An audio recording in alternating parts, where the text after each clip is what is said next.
If there was one thing that was supposed to be able to cure the Chiefs' recent struggles, it was the bye week. For one, Andy Reid is nearly unbeatable after a bye. Before Sunday, Reid had a record of 16-2 in games played after a bye, including a record of 5-0 against teams that had the losing record going into the game. The other reason things were supposed to be looking up is because the Chiefs had a week off to fix an offense that has basically been struggling since week 6. I'm not sure what the Chiefs did during the bye week, but it definitely didn't involve fixing their offense. As a matter of fact, it's almost like the Chiefs read their schedule wrong and took their bye Sunday, because that's the only way to explain Kansas City's shocking 12-9 loss to the Giants. If Reid is looking for an excuse to bench Alex Smith, and that's not to say he should, he might be able to talk himself into it after he watches the film from this game. Smith had one of his ugliest outings of the year, throwing more interceptions against the Giants, too, than he had thrown in every other game combined this season. 1. Since starting the season 5-0, the Chiefs' offense has suddenly gone into a freefall, which is a big reason why Kansas City has gone 1-4 over its past 5 games. After the embarrassing overtime loss to the Giants, Smith had no answers for why the Chiefs have been struggling on offense, other than to say that they're simply out of rhythm. Quote, "I think that's the thing that jumps out. Just out of rhythm," Smith said via quotes distributed by the team. "I think that's what really, especially the last couple of weeks. Even when you're stalling, there's a lot of times when you're going and you're not scoring. You're still getting in a rhythm, and we aren't. Got to find a way to get going earlier. I felt definitely like that today, that it took us too long to get going and find any kind of rhythm." Quote, 1 month is long time to be out of rhythm. After averaging 414, 2 yards and 32.8 points per game as they jumped out to a 5-0 start, the Chiefs are averaging just 327, 6 yards and 19.6 points over their past 5 games. And Sunday might have been rock bottom with just 9 points against a Giants team that got torched for 51 points by the Rams and 31 by the previously 0-9 49ers. The thing that Reid is going to hate the most about this game is that the Chiefs got inside the Giants' 15-yard line a total of 3 times and came away with 0 touchdowns. The Chiefs aren't at the point where they should think about benching Smith, but that point could eventually come if they keep losing. Think about it. If you can't beat the Giants, then there's no more guaranteed wins on the schedule, which means this Chiefs freefall might not end anytime soon. Although the Chiefs' offense has completely disappeared, Reid isn't ready to blame anyone or throw anyone under the bus for the team's 1-4 showing over their past 5 games. "It's tough to win in the National Football League," Reid said. "There is parity. It doesn't matter if you are 1-8 or whatever it might be. There is opportunity. You have to bring your A game every week and we have to get ourselves back to playing better. It's my responsibility to do that." Quote, "The problem for the Chiefs is that they definitely aren't bringing their A game every week. As a matter of fact, the way we see it, they brought their D game on Sunday, and they're simply not going to beat many teams when they're playing their D game." The only upside in all of this for the Chiefs is that the AFC West all of a sudden looks like the worst division in football, and if they can scrape their way to 9 wins, that might be enough to win the division.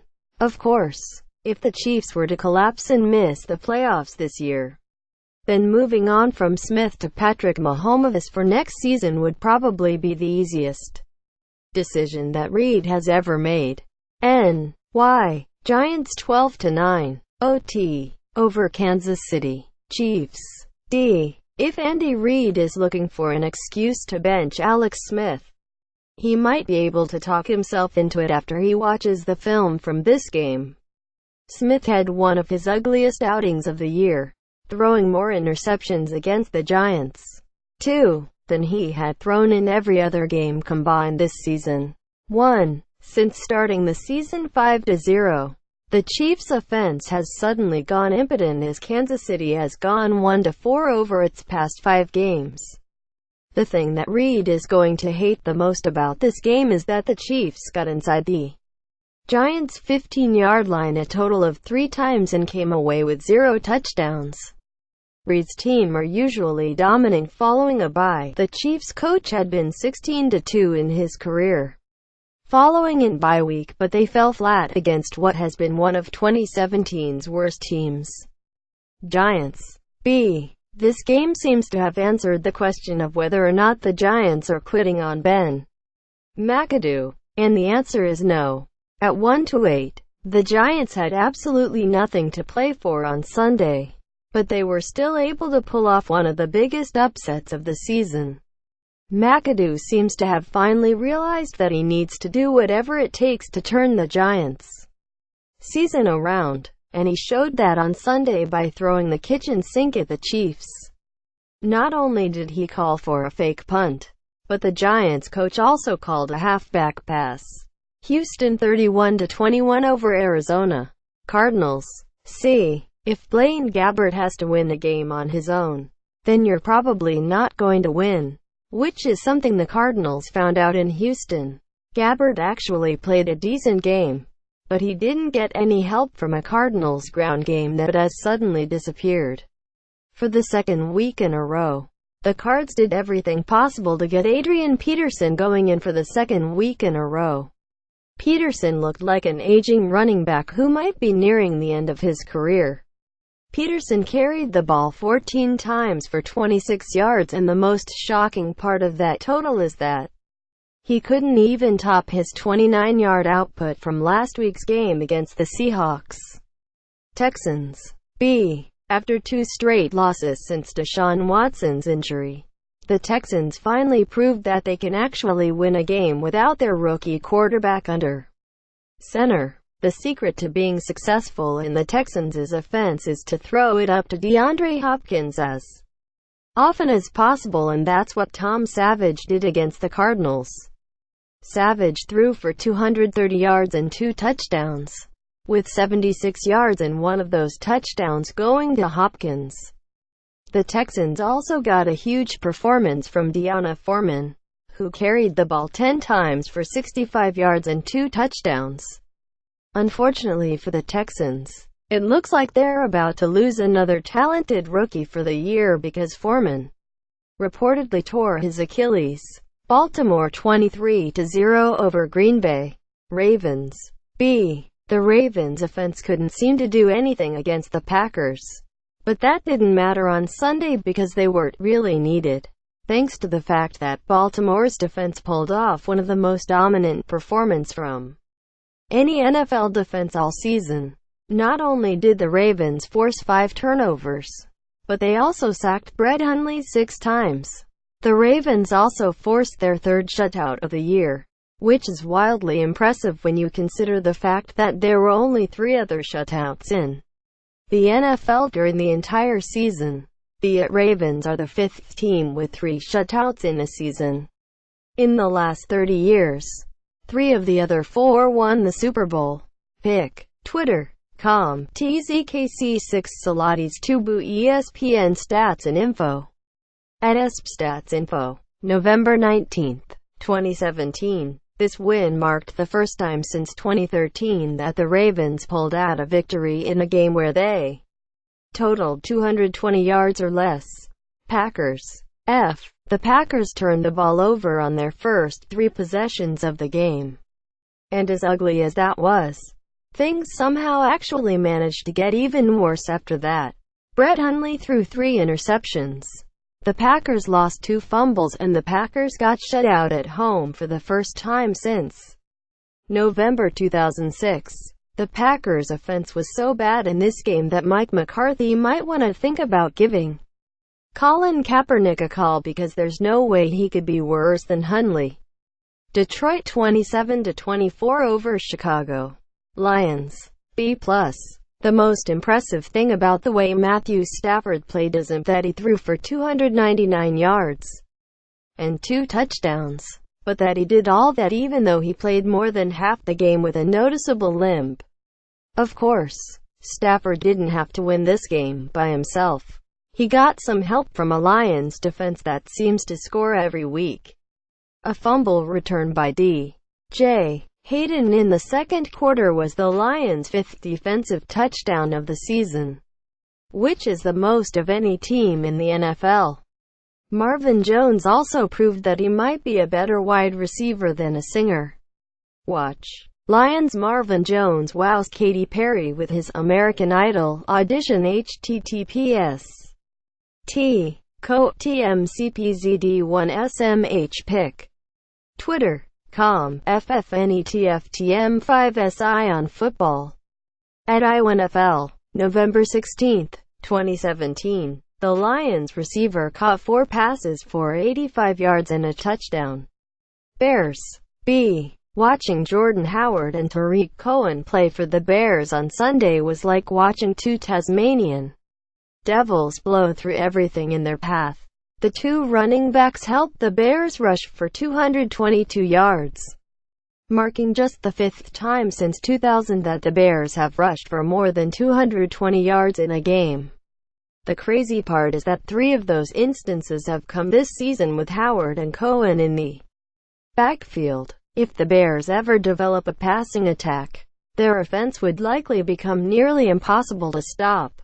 Finally, we don't usually grade individual players, but Connor Barth gets an F for completely choking on a 46-yard field goal that would have tied the game with 3 seconds left to play. Jacksonville 19-7 over Cleveland Jaguars. B. The Jaguars' recipe for success has been pretty simple this season. Feed Leonard Fournette on offense and then let their defense beat the other team to a pulp. And that's exactly how things went down in Cleveland on Sunday. Despite the fact that Fournette said he hates the cold and didn't want to play in the snow, he still carried the ball 28 times for 111 yards. The Jags' defense also made Deshaun Kaiser an unofficial resident of Saxonville when they sacked him 5 times in this game. The Jags have clearly been smelling blood when they play the AFC North. Not only did they sweep the division with this win, but they held 3 of the teams, Cleveland, Cincinnati and Baltimore, to under 200 yards of offense. Browns. C. If you're wondering how ugly things got for the Browns in this game, they only had 4 total yards in the first quarter and they didn't reach the red zone a single time in the entire game. The Browns' defense couldn't have played any better. But it doesn't matter how good your defense is when your offense is turning the ball over 5 times like the Browns did against Jacksonville.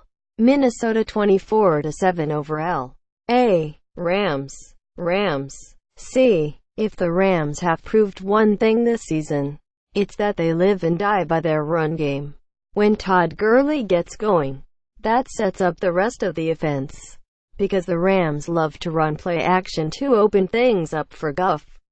Unfortunately for the Rams, Gurley never got going, rushing for just 37 yards on 15 carries. Numbers that probably had Rams fans suffering nightmare flashbacks to the Jeff Fisher era. The Rams are now 1-3 this season when they rush for 100 yards or less and 6-0 when they rush for 101 yards or more.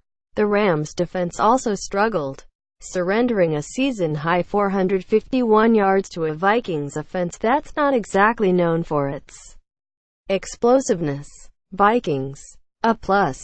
For the first time in NFL history, using the words Case Keenum and NFL MVP in the same sentence doesn't sound completely crazy.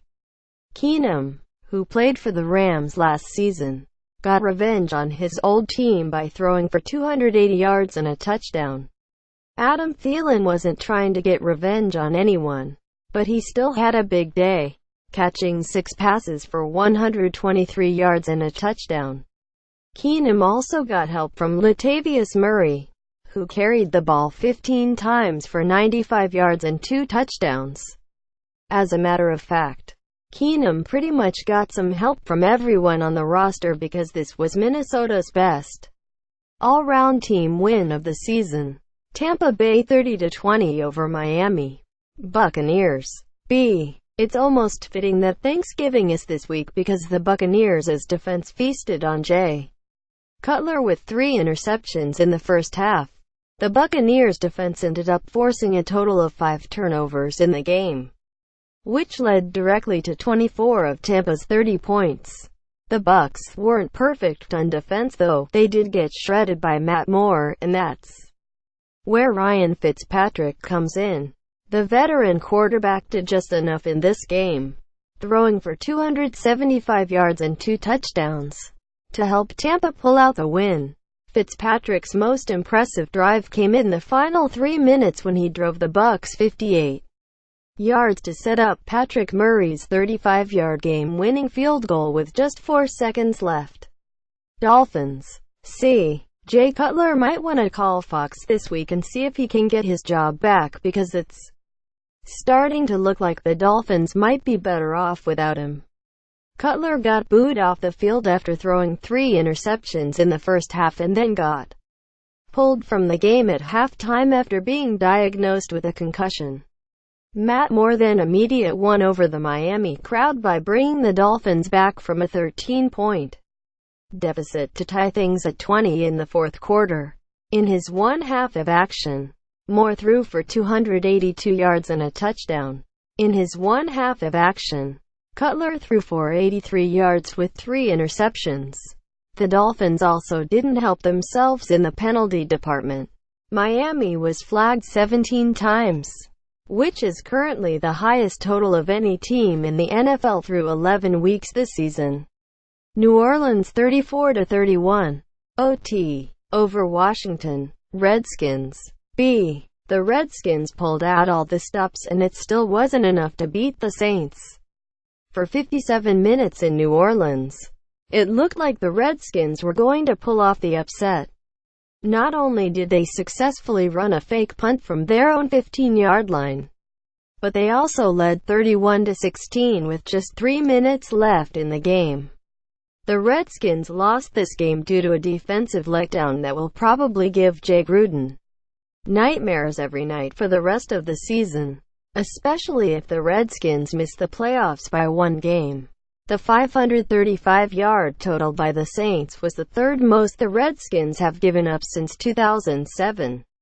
The ugly part for the Redskins is that 213 of those yards came in the final 3 minutes of the fourth quarter and overtime. Saints. B. Drew Brees has done some amazing things in his career, but what he did over the final 6 minutes against the Redskins might go down as the most amazing regular season comeback he's ever pulled off. With the Saints trailing 31-16 in just 5 minutes to play, Brees led the Saints on 2 long touchdown drives and was perfect on both drives. Over the final 6 minutes of the game, Brees went 11 for 11 for 164 yards and 2 touchdowns. The only person who was almost as impressive late in the game was Mark Ingram, who set up the Saints' game-winning field goal in overtime with 2 carries for 51 yards. It wasn't just overtime where the Ingram trampled the Redskins. He rushed for 83 yards on just 9 carries during regulation, giving him 134 yards for the game.